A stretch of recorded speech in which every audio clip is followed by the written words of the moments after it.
welcome to another episode of Behind the Baller. I am your host, Ben Baller, not Ben Humble. This is the weekend wrap-up. On today's episode, it will be short but sweet. My opinion on Snyder Cut's Justice League. RV life and RV experience goes a long way. Cryptocurrency and the financial reset. Should you get into crypto or not?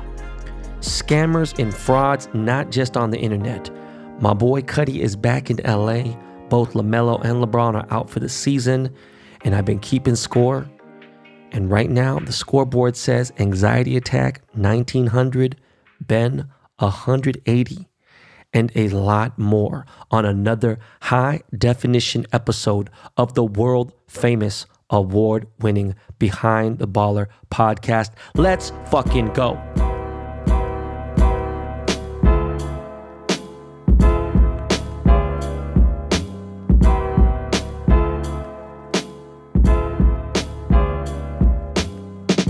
So our numbers have shot up again, thanks to you guys, the listeners, you guys listening right now.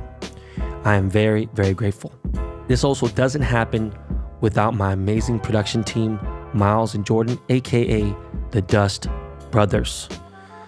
So to get started, man, Miami Beach is a total fucking shit show. It is a fuck shit show. Dick fuck shit. It is fucked up over there.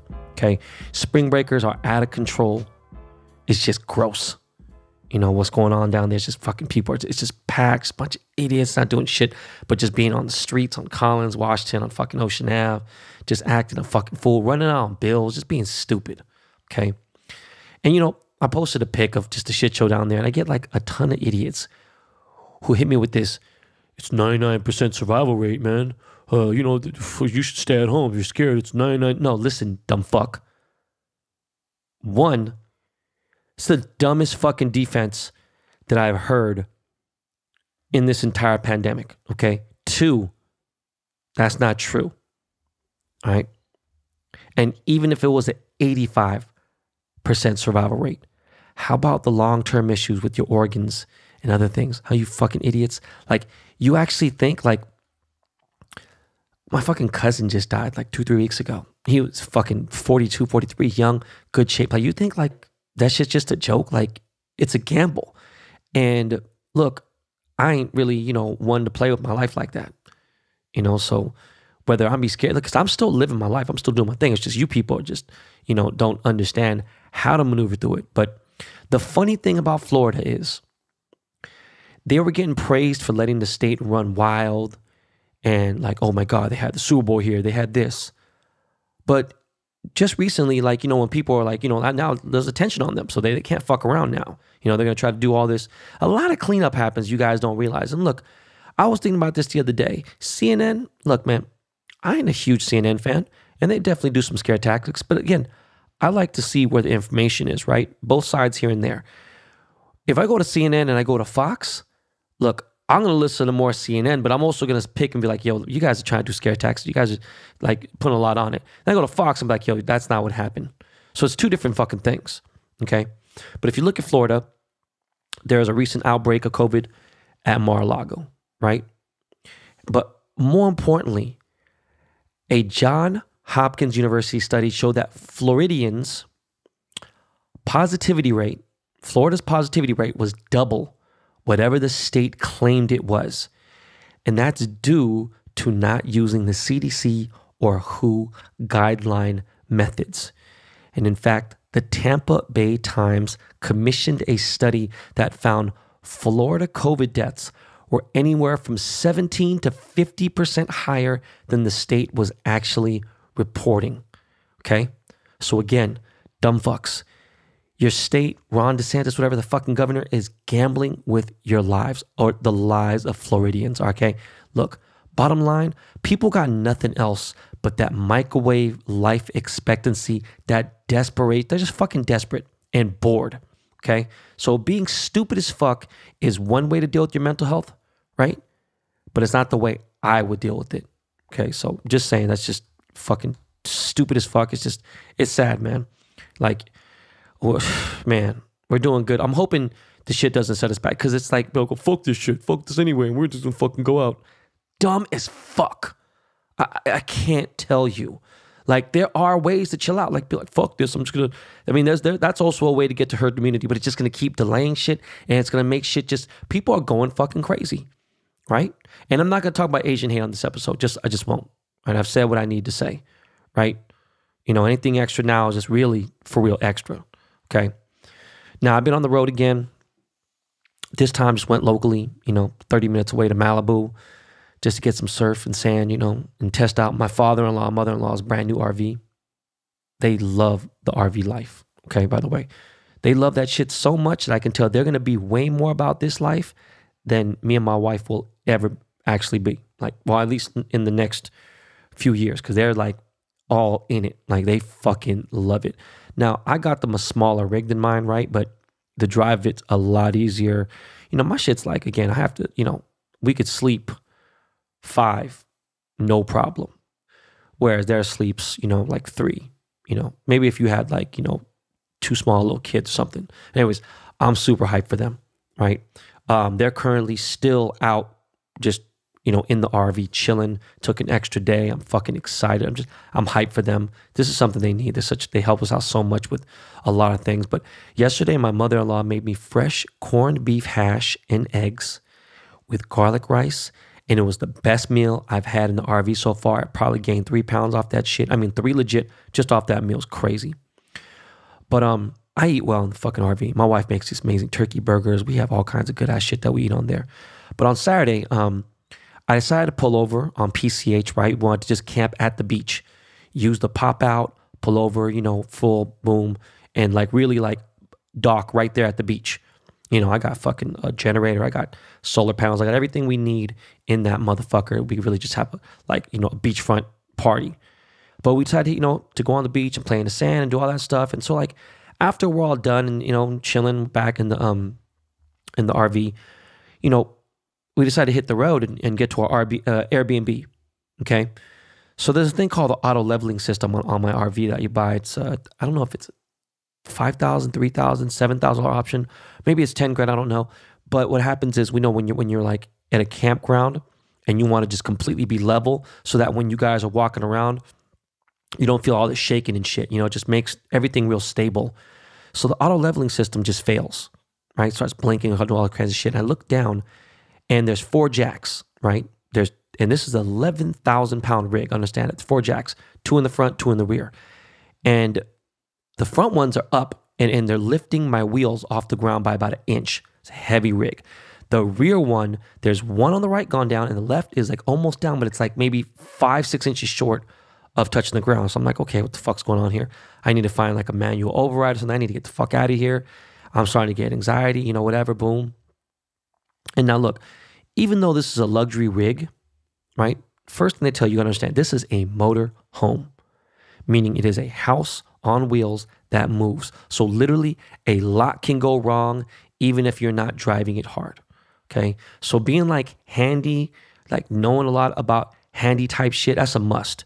This ain't some fucking, like you can know about cars, still not know. This is like a fucking house, okay? So there are 2 major batteries in an RV. One is the chassis battery and the other one is the house battery. And there's a full breaker board so you can, for fuses and shit and do all that. But this was a different issue. And I'm trying to get a hold of the fucking people at Giant RV, trying to get a hold of fucking Thor. And so, I'm like, fuck, I got AAA. I need to figure this out. But really, it's a special module. So finally I get a hold of the tech support of the people that made the module. And they're like, hey man, you need to find out where the house battery is. And I went through everything in the fucking thing. Don't know why I didn't go through the house battery, but the house battery was in a weird location. I get to it, and there's a specific breaker for that thing. I see it's popped out. I'm like, all right, cool. I had to fucking get on the phone with tech support of this person. And I got 3 young kids in the car screaming, talking shit like, hey, we want to go, blah, blah. I'm like, I don't know what the fuck you guys are screaming about. We should be able to sit here all day and just look at the beautiful ocean and just chill. We got fucking electricity, boom. But it was getting irritating because I did want to get to my campsite, And there wasn't a lot of fresh water tank. I don't know why the fuck I didn't have a lot of fresh water in there. But, you need that for like, if you want to use the toilet, whatever. But bottom line is, look, man, the more experience you have in things like just fixing plumbing shit in your house and everything, because remember, there's all kinds of shit that go wrong. So, I low-key panicked, right? But I was able to get, the breaker back on and everything. Boom. We're ready to get the fucking jacks up and get that shit going. Thank God for having roadside assistance though, and all that, right? So we got to our destination and everything. The only thing that I have not mastered yet with the RV, which is not anything that really is not necessarily a thing that has to be with handiwork, but the only thing I can't figure out is the Wi-Fi. And I've tried. I mean, John Mayer's tried to help me out. He's like, someone who has a lot of resources. But, I have a router on top that is, the fuck's it called? WineGuard, right? That they make the new Wi-Fi routers. Boom, you just get like a little SIM card put in there. The thing is, these companies that have these, they only give you like 30. Some of them may give you 50 gigs. It's not a lot. 50 gigs, you'd be surprised how fast you can run through that, especially if you're out on the weekends. You run a couple movies, bro, you run through that shit like it's nothing, okay? So there is no real Wi-Fi for this car yet. So I had to get a separate like Verizon phone so I could just tether off of that. But a lot of places I go to, I'm not getting 5G on that phone. So it's like, it's tricky, so it's fucked up. If there was a real Wi-Fi, which I'm sure there will be, it just isn't yet, that could stream multiple movies daily. Like I can go all day, like fucking stream 3-4 movies in a day, YouTube, all that shit. It's strong enough to handle Zoom classes for a kid. Yo, you guys motherfucking DM me, hit the Dust Brothers, hit the podcast email. You let me know, okay? Because that would change everything. Like something that would really give me at least 5G LTE strength, then we're in the game, all right? But I can't wait until summertime. We actually go off and really not have to worry about school and all that stuff and just really explore the 50 states. Well, not the 50, maybe fucking like 40 states, right? In the RV, but I'm dead serious. Go across to Jersey, fucking Philly, DC, Texas, fucking Florida, all over the fucking place, right? I'm about to check that shit out. Obviously, Wyoming, Montana, fucking Utah, Portland, all over the place. I'm just fucking, I'm gonna go to fucking Canada. Fuck it. I do plan on hitting the road in a week or so for the kids' spring break. And the good thing about that is all of us will have had our second vaccine shot too then, right? I'm good, but I'm saying, for them. And that second shot, I ain't gonna lie to you, packs a motherfucking punch, okay? But after spring break, I do plan on hitting San Francisco and NYC. And while in New York, I might record. I might actually hang out for a while this time. I might not just do a 4 or 5 day trip. I might stay for a week or so or longer. I don't know yet. I need to fucking I need to be in a different fucking environment, Thank God for the vaccine. So this Friday, I jumped on Clubhouse with a social media friend at NY Doorman, who I still don't know exactly what he does, but somehow he was able to convince recently let out of jail. I was going to say recently acquitted. She wasn't acquitted. I don't know what the fuck happened with her case, but Anna Delvey. Anna Delvey is a socialite who's not even really a socialite, but she is a girl who was able to finesse her way into a whole shit ton of money, okay? Millions. She pretended to be a wealthy German socialite and created this fictitious name, and then she eventually got busted and did her time in jail. But her story, it landed her a major book deal, like a real legit book deal, and a huge docuseries on Netflix called Inventing Anna, which it debuts really soon, and it stars Julia Garner. Julia Garner's the girl from Ozarks, right, and everything, and the crazy thing is that girl's playing fucking Anna. So we got on Clubhouse and she's like, all right, fuck it. Let's get the real story. You want to hear the real story? What happened? Boom, here it is. And we got into a raw Q&A session, and Julia Fox just jumped in the room. I was like, yo, this can't be really Julia Fox. And the crazy thing about Clubhouse is some people who are getting on really have no followers. Like, I think just this morning I saw Paul Walker's daughter, Meadow Walker. She jumped on, right? She's got millions of followers. And on here, she has like 30. So I'm like, oh, hold on. Is this really Julia Fox? And now the thing is, with Clubhouse being a voice app, you fucking know if it's really them, right? So it really is. Julia Fox is the leading star girl in Uncut Gems. She played Adam Sandler's side chick in the movie, right? She comes in the room, and then come to find out she's a huge fan of Anna's.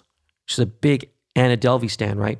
And she begins to ask all the hard questions. She's like fucking taking over the room, right? She wasn't even an original moderator. She comes in there, becomes a moderator, fucking just takes over and asks all these crazy ass questions about, like, did you fall in love in jail? Did this and that? Blah, blah. It was crazy. And I fucks with Julia, all right? So I gotta say, that was probably the most epic Clubhouse chat I've been in. But other than that, every fucking room that I see is about NFTs. I'm so fucking sick of it. And I'm dropping NFTs, but I don't want to fucking hear about that shit all day fucking long. It's fucking exhausting. Okay. Back to Julia and Anna. Who knows? Maybe I chum my way into a show with those two. And maybe I connect with them when I go to the Rotten Apple. You know, who knows? I won't do Bling Empire. That's for goddamn sure. But I'll fuck around and do a show with Julia and Anna. That'd be some crazy ass shit. That'd be some weird. I mean, them two, you know, seem like they could get along. But I mean, I'm like totally different from both of them. Anyways, speaking of rotten to the fucking core, by the way. So I know this is really common for guys in Los Angeles, right? But it's more common for the people who, you know, when you see these douchebags in LA, they're not from LA. Okay. LA has a bunch of fucking idiots that go out here and a lot of them aren't from here. They're from all over the fucking place, but not here. Right. The real LA locals are cool dudes. Okay. Like real LA city guys. But you got guys from like fucking Cerritos and like fucking Rancho Cucamonga and shit and fucking Fontana. Where the fuck? They're not from LA though. They're from fucking Anaheim, from Irvine, whatever the fuck it is. They're not from LA. They're from fucking Gilroy. They're fucking, where the fuck they from? They're not from LA. From Simi Valley, fucking Santa Clarita, not from LA. But they come and taste a little bit of LA life, you know, nightlife, whatever. And they like see this life they want to be a part of. And they pick and choose the area they feel like, okay, we can probably flourish here. You know what I'm saying? And then they attack that area so that they can perfect that little area of being there, right? And I'm just talking about specific, like two guys I'm thinking of right now, right? Now, out of these two guys, one stays kind of low key, but not really. And then one goes really hard body and, you know, like posting fucking cars that he doesn't own, posting cash that's not his, posting balls, all this other shit. And both of them kind of do that, but one goes really hard. And the funny thing is, they really don't even blow up, meaning they don't have like a shit ton of followers and anything. And the reason why for both guys is because they're boring. And it doesn't matter how much you force content or whatever. If motherfuckers don't want to fuck with you, you know, there are goofy people out there and make shit and people, they connect like, oh, you know what? I'm goofy as fuck too. I'm fucking short and I'm a fucking loser. And you know what? That's cool. You could do that. Shit, that means I could do it too. Now, what's funny is these guys have no original seeds, all right? They're not gardeners, all right? They got no plugs either, okay? All their plugs are borrowed, okay?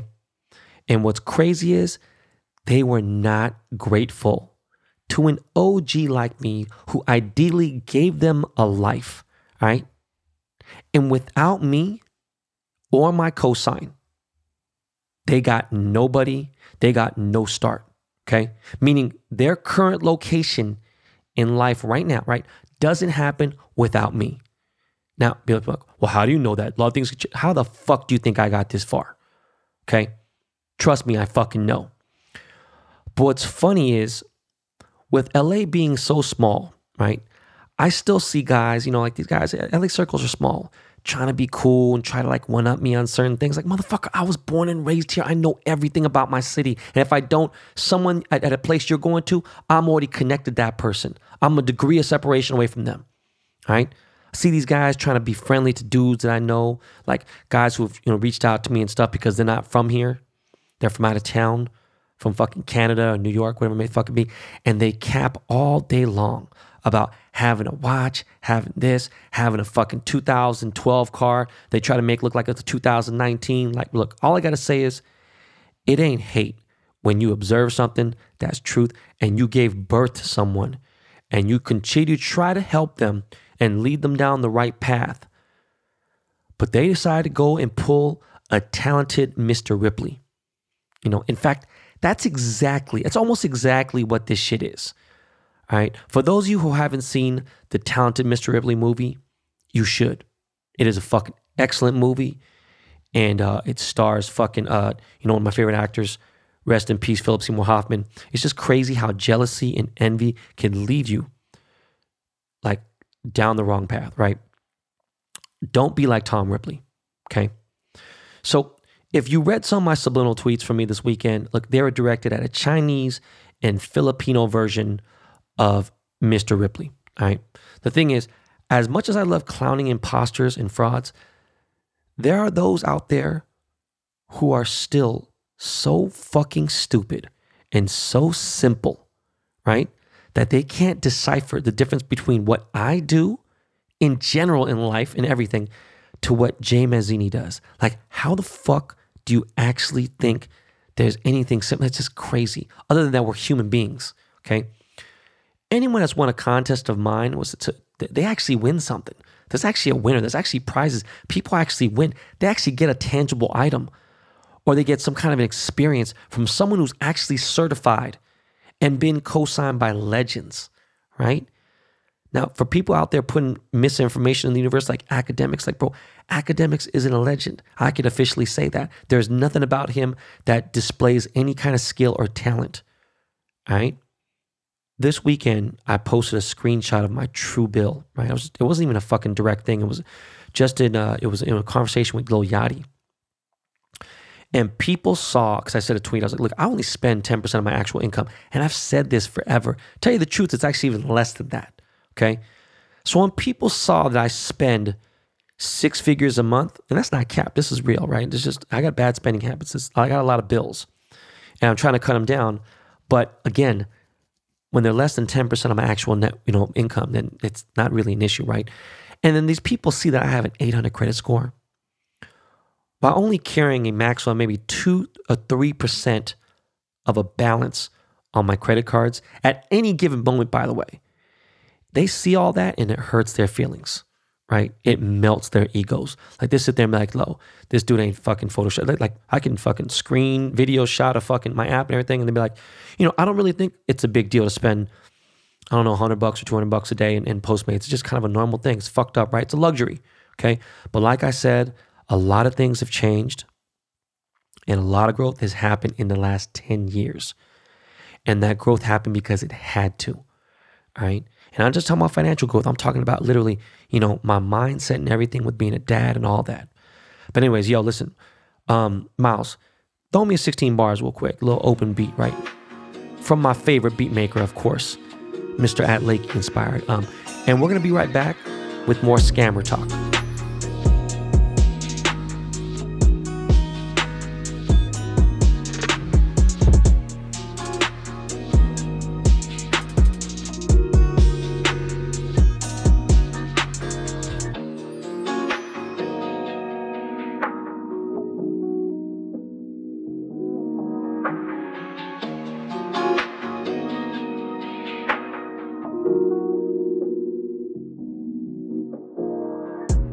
I'm big on fact checking, all right? That goes a long way with me. Some of the best investigators can be wrong. Some of the best fucking, baller busters, they could be wrong once in a while. And some of these people on the internet, they get so caught up in it that they realize they don't want to admit that they're wrong. And as much as I hate being wrong, or I hate to apologize, I'll apologize in a minute, in a second, if I'm wrong, okay? With that being said, Baller Busters is a great page doing a great public service, and they are not fucking around. They will not post anything unless they get hardcore, multiple, not like one or two things. They need to get major, like all the motherfuckers need to come out. They get all the information, they gather it, and they expose motherfuckers, right? So if you end up on that page, it sucks for you. But I will say, there are guys on there that have been on their page that I may follow on my social media pages, whether it be Twitter, Clubhouse, or Instagram, right? But it necessarily mean I do business with them, right? And some people say, oh, association is good. Look, that's true. But you have to understand how I see things. And now, if there's a dude out there that I know that has openly raped a woman, multiple women, 2 women, whatever, touch kids, whatever the fuck, maybe anything not appropriate like that, there's no questions, or there's no more talking about it. That's it. I've cut ties completely. Okay? But there is a difference. And believe it or not, I'm going to explain to you. I cannot follow anyone that I hate. All right? And so let me elaborate this. Hold on. I'm trying to articulate this a little bit, okay? Dan Bilzerian, he's an acquaintance of mine. Never heard of him raping or sexually harassing anybody. Maybe being a little bit of a dick, but if that's the case, then I'm guilty of that, right? And I've hung out with dude a few times, hung out with him in Vegas, hung out with him in, LA, Hollywood, his crib here and there. He lives a rock star lifestyle. No joke. He was doing that before the company started and everything. And so people try to discredit his life because they're hearing that, oh, he rented something, blah, blah, whatever. Hey, man, this dude is not going to go away and not live he's going to still live like a fucking rock star regardless, okay? Now, he came into a project where he was brought in as a part owner and he needed to, create a buzz and, make viral videos, whatever. And it was with the CBD brand called Ignite, okay? And he took the most fucking amazing pics and all this shit and portrayed a lifestyle that 99.99% of fucking the humans will never fucking experience. And people are mad because he used investors' money to support that lifestyle. I guess that's finessing, but that ain't finessing to me, right? That's called taking advantage of a budget, you know what I'm saying? And I know dude well enough to say that he went all out to try to make that brand successful. His brand's Ignite. He paid those girls good money, paid all these girls 6 figures to be out with them, boom. At the end of the day, if his marketing and all his shit, all the amazing pictures, and it got a ton of likes and he got a ton of engagement, if that didn't convert to dollars and didn't make the company profitable, man, I don't know what to say.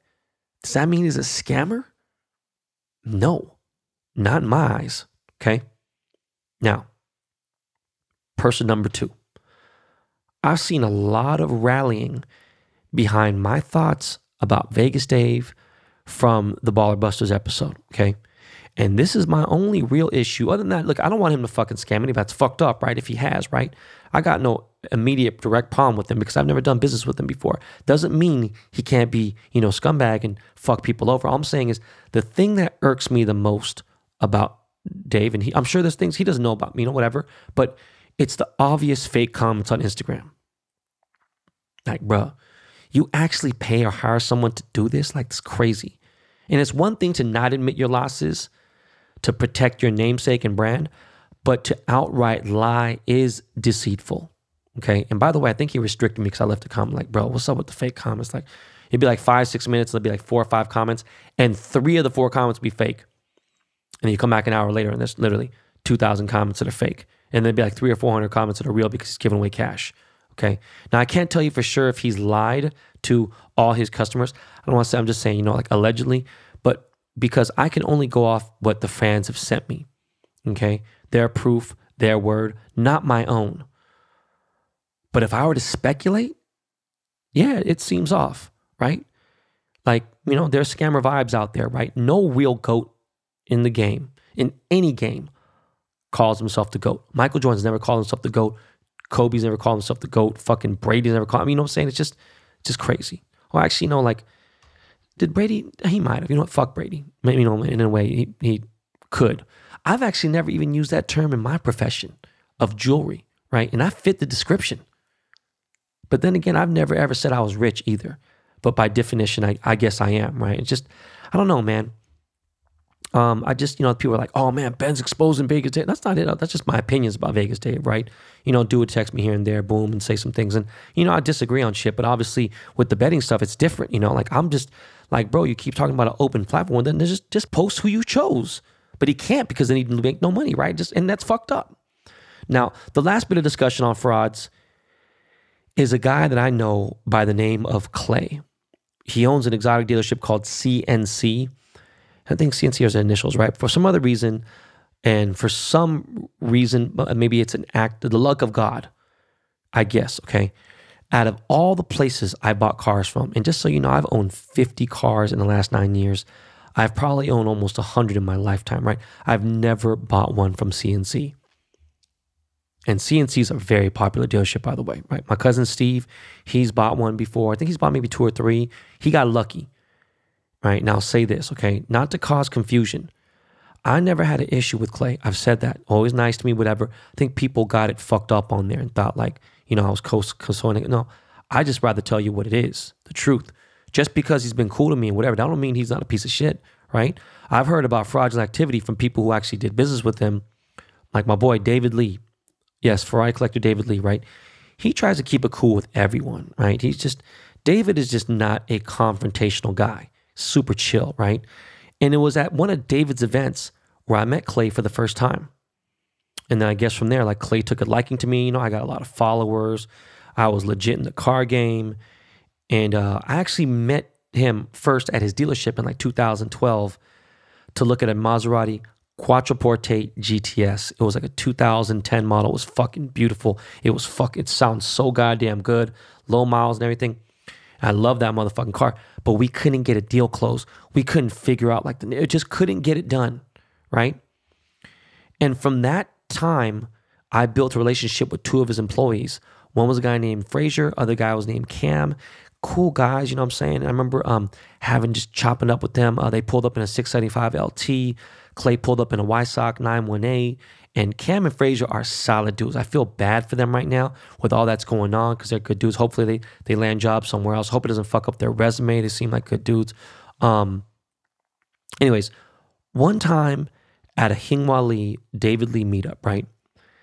I come to the event with this guy, Charlie Gray, by the way, who is the biggest piece of shit in the entire car world. If you ever come across a guy named Charlie Gray, please be careful. He is the biggest douchebag ever, okay? His dad used to be part owner of the auto gallery in San Fernando Valley, and he's used that to his advantage, okay? And this guy has all kinds of little sad stories, whatever, boom. I think his brother killed himself or died of a drug overdose, some other shit, and went to depression. I don't give a fuck about none of that shit. Don't use that shit to take advantage and fucking scam people, right? To this day, Charlie Gray owes me a good amount of cash, right?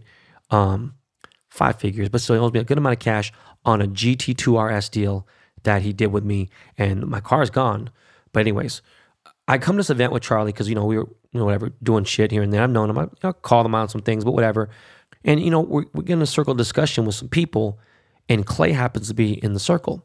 And Clay's just giving Charlie this fucking stare down. And Charlie tries to smile his way out of this, drama situation, and he attempts to shake Clay's hand. Clay's like a bigger, he reminds me of fucking the dude from Sons of Anarchy, the fucking, I forgot what the fuck his name is, the Hellboy dude. It's like a bigger white boy, husky guy. He's and Clay, just as Charlie puts his hand out, Clay goes, "Hey man, Charlie Gray, you have 1 minute to get the fuck out of my face before I fuck you up." And I didn't know shit about Clay then. I haven't heard anything bad about him then, right? At this point, he owns a car dealership with CJ Wilson, who used to play for the Anaheim Angels. And CJ is big in the exotic car world and everything. I'm like, what the fuck did Charlie do, right? And Charlie knows CJ too, so I'm like, I don't know what the fuck's going on. And Charlie walks away because he's scared. And Clay tells me, he goes, "Man, this guy fucked up a deal on my Porsche with me. He fucking completely said some shit. He lied about some things."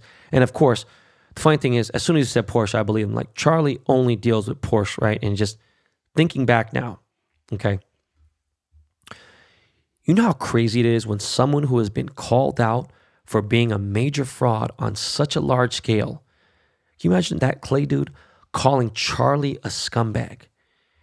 You know what that makes Charlie? That makes Charlie the king of all scumbags, okay? So now, to Clay's story. Baller Busters has done all types of research, and they went crazy on exposing Clay's business tactics, which seem to be he's selling cars and holding on to the titles. Basically, he's selling you a car, not giving you your title, because he's using the money to pay Josh from Justin so that he could eventually pay Joe, right? But it seems as if his days are really numbered now, right? And supposedly, someone said something recently that if you go to cncexotics.com, he's listed all his lower end cars, the cars that cost $100,000. He's listed them at blowout prices, which is obviously too good to be true. So obviously means he's trying to get out and fucking up here. They posted his fucking home address and all this crazy shit. I don't know, man. Look, CNC Exotics was one of the pages I would frequent every single day and browse when I was searching for cars. All right. But if you were looking for a reputable car dealer, look, I'd rather buy cars from Eurocar OC or buy cars from Jake Motor Cars.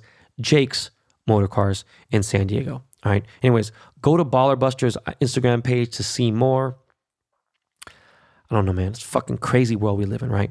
Now, for those of you who caught my Crenshaw card, there will be a Zoom giveaway as promised to 3 lucky people. Each will get a private 45-minute Zoom session with the Korean John Cusack, all right? And out of those 3, 1 will win a trip to LA. Now, if you're not from LA, then I'll get you a car service, right? But 1 will win a trip to LA, be put in a hotel, and get 2 tickets to a Dodgers game, all right? I'll grab a bunch of dates, and I'm going to pick a winner this Wednesday. This Wednesday at 5 p.m. Pacific. Do not miss out, all right? Now, to sports real quick. I'm not a big March Madness guy. I watched a couple games. I saw the Syracuse game, and them beat whatever West Virginia and shit. I don't really give a fuck about that, right? Never really been. I think I stopped watching March Madness like around 2000, right? But with LeBron being injured, and there's a high ankle sprain. I've never fucking really high ankle sprain. That's some whole other shit, right? Way more serious than just like a regular ankle sprain, right? And I say that puts him out indefinitely, right? Most likely for the rest of the season. So I don't see us getting very far. And even though Woj has said that the Lakers are probably out of the playoffs, I think Woj is a fucking cunt, okay? I think he is a fucking fake Dom DeLuise looking dick nose, all right? I think we still get in the playoffs, okay? Fuck Woj, right? But let's see what AD can do without LeBron. I mean, let's see. Hopefully it's not that bad. Maybe things change. But watching that game last night was fucking brutal. I turned off at the third quarter. Cannot watch us fucking get our ass kicked by fucking the Phoenix Suns, who are obviously, top contenders for the West. Also, LaMelo Ball got a fractured wrist and is out for the season now. So I don't know who the fuck wins Rookie of the Year, which fucking sucks. But like, fuck that title, right? I just hope that LaMelo recovers and gets back to balling. He has a very positive outlook, and he posted some shit. He's just like, I just fuck with dude. You know what I mean? I fuck with Melo heavy. I've been talking about him on the pod for a while. I'm actually sending him a gold fridge. He's like, yo, I need that shit, gang. So LaMelo, man, I wish you a speedy recovery. You know what, man? LeBron, obviously wish you a speedy recovery as well. As for entertainment, I watched this documentary on Operation Varsity Blues, which was the college admissions scam that was going on, right? That put Felicity Huffman and Lori Loughlin and her billionaire husband, Massimo, behind bars for paying off college admission staffers, right? And I wanted, like, Matthew Modine started, and it was like a reenaction of it. Shit was fucking whack. That shit was, don't watch that shit. It was ass. And this was something I was actually really interested in. That shit was ass. Now, Snyder Cut, aka Zack Snyder's Justice League, okay, came out. Definitely 50 billion times better than the first one, okay? Now, it gave me Endgame vibes, right? Avengers Endgame vibes, but apparently this was filmed even before that, right? It took fucking, what, must have taken 4 years to fucking do CGI, I have no idea. But it finally came out, and it's exclusively on HBO Max, which most of you might know is not a regular HBO channel. It's just fucking stupid as fuck, but it's a separate channel that you have to buy, HBO Max, right? I thought the movie was good, right? I thought it was cool. 4 hours though. I was gonna watch it like right when it came out, and then I was on the phone with Kid Cudi. He was like, yo, that shit 4 hours, son. And I'm like, what? And I had no idea. I was like 7 minutes into it. I was like, okay, I'm watching this shit tonight. Anyways, ended up finishing it, watch it. It was solid, right? But I do think that some of you men out there need to check your masculinity, okay? Because y'all need to get the fuck off Jared Leto's dick, like ASAP, okay? Because his performance, which was maybe 5 minutes, was whatever. That shit was trash. People were like saying like, oh my God, his energy, his thespian skills on this. Like, he barely did shit, okay? Now, if we're talking jokers, I forgot what the fucking dude name was from the original TV show. He was definitely better than the fucking, and listen, Jared Leto's a great actor. I fuck with dude, but y'all need to chill. That shit was whack, okay? He's not Jack Nicholson, okay? He's nowhere near Joaquin Phoenix. You better chill, all right? And he, for goddamn sure, ain't no fucking Heath Ledger, okay? So stop overhyping his shitty little small part, all right? I do think I need to watch it again, just solo dolo, without any interruptions, right? Without my kids, nothing, with my full undivided attention. I just need some Pocari Sweat, and some Skywalker OG, I think that's all I need, right?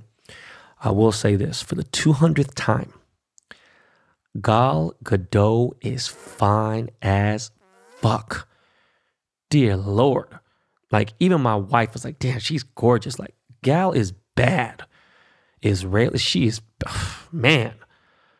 But the scenes with her mom in it could have been edited out. That shit could have been cut. That movie could have been 3 hours and 15 minutes longest, right? Like, for real, right? Like, real talk. Speaking of talk, I did this girl, Alexis Texas, right? Alexis Texas is a former adult star. I think she's, I don't even know, which is crazy. I don't know how the fuck I got the gig. Alexis Texas, she's a former porn adult star. Okay, yeah. She has her own podcast now called Private Talk. And I was on there dropping exclusive stories about my past sex life, which I never have ever spoke about publicly or anything. It was just the questions she asked were crazy as fuck, weird. But no, you check it out. Go to YouTube and you could watch the interview there. Or she made me take a COVID test on stuff and everything, which I was glad to take. And also the regular podcast is on Apple, of course. It's called Private Talk with Alexis Texas. And obviously search for the Ben Baller episode. Now, not quickly, but I've said this before, and I hope you guys listen carefully to this part of the actual business part of this podcast, right? There will be a total reset to our economy and to our dollar bill, okay? Life after coronavirus. All right, this is what I'm saying, okay? The financial future is going to begin like now, all right? And it involves cryptocurrency. If you don't understand crypto and you refuse to learn, it's going to be a tough century for you, okay? Our dollar is tanking. And if you don't own some tangible items like real estate or gold or Bitcoin, even though I know Bitcoin is not necessarily tangible, right? Then you might as well just wither away in the wind, right? With strong gusts, like real shit. Gold isn't even looking like the most solid investment. You know, it's safe for sure, right? Which is insane for me to say that, but like, you know, it's just crazy right now what's going on with crypto and everything. And I think I've never really talked about Ethereum before, which is probably one of the first, besides Bitcoin, one of the first things I got into. And it's the second biggest blockchain, right? And I think Ethereum is probably going to be bigger. So I'm going to be putting some of my money in there. You know, of course I have Dogecoin and stuff, right? But it's just like for fun, right? You know, I have, you know, a lot of shares of Dogecoin. Like if Dogecoin hits $10, $25 a share, a coin, do you have any idea what kind of, like, that's like beautiful. Use that to go buy a hypercar, buy some other shit, you know, and maybe pay for some other things. But it's just, get hip to it. Follow my boy Pomp, you know, on the show, obviously, Anthony Pompliano. He's very, very well versed in crypto space, but like, you really, really should pay attention to ETH. The sad thing is, you won't know until it's too late. So get educated on it now. Okay. But like this gem that I got from the Clubhouse room I did with Anna Delvey, right? Julia Fox said this, okay? The universe doesn't give you what you want. It gives you what you need. And that shit hit different. Okay, because when I started thinking about my finances and taxes, all kinds of shit, everything. Yesterday, I had a major anxiety attack, right? That shit almost ruined my entire day, but I didn't let it. I fought back, okay? I closed my eyes, I drank some water, held my breath for 10 seconds, blew out, held it for 10 seconds again, blew out, opened my eyes, just try to focus, right? Get my breathing in control. Got into a Zen mode. I said, yo, okay, look, check it out. Is this it? Is this a heart attack? Is this me breaking down? What's going to happen here? Okay, if this is it, motherfucker, take me out then. Take me out right now then. Stop playing. Just take my shit out right now and make me lose all my shit right now, okay? If not, then let's get back to business, right? And obviously after a few minutes, I was okay again, right? Like I said, I got all kinds of other tax shit going on. I got actual work, like joy work again. I have some new projects that I'm unsure of, right? I have some other deals I have uncertainties, right? Pretty much, you know. And with uncertainty comes anxious behavior. So, look, man, maybe that's what, you know, the universe is like, hey, man, you need to, you know, chill out. I don't fucking know what it is, but that shit just hit different when Julia said that. Last but not least, my boy Cuddy came back into town. He's been in New Zealand filming a movie, came back home yesterday, and now we're working on something light but unique for his Saturday Night Live performance on April 10th. So stay tuned for that. And guys, yo, that is it. that is it for the weekend wrap up, y'all. I hope you enjoyed this episode. I hope you all know that I am working on transitioning this show into video, just not yet, right? Still got to get to a certain level of the pandemic, right? And that means doing videos for guests, all that, meaning if once I go video, it's video forever. Like, I'm not changing back, okay? In the meantime, enjoy the show as it stays on the top of the charts, and hit that subscribe button. Yo, Lakey Lake, man, take us home, bro. All right, y'all. Peace.